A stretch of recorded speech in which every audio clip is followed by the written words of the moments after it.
ఉప్మా అంటేనే టమాటా బతుకుండే ఫ్యాన్ బేసే వేరు కదా. 150% మంది మాత్రం ఇది చేయడంలో ఫెయిల్ అయిపోతూ ఉంటారు.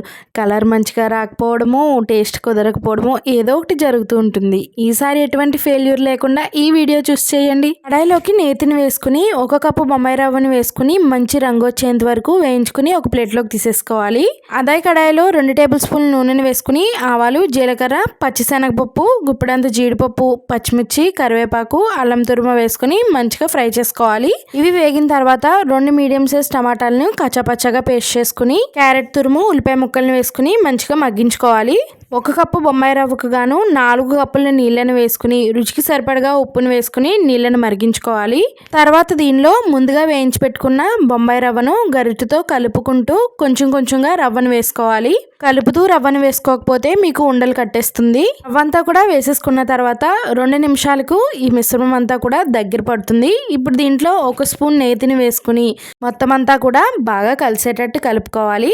అలాగే ఫైనల్గా కొత్తిమీర వేసేసుకుని వేడిగా సర్వ్ చేసుకుంటూ ఉంటే ఎంత వర్షం పడుతున్నా సరే ఇంట్లో కూర్చుని తిన్న వాళ్ళు ఎవరికైనా సరే చెమటలు పట్టాల్సిందే. వీడియో నచ్చితే ఒక లైక్ వేసి సబ్స్క్రైబ్ చేసుకోండి. Thank you for watching.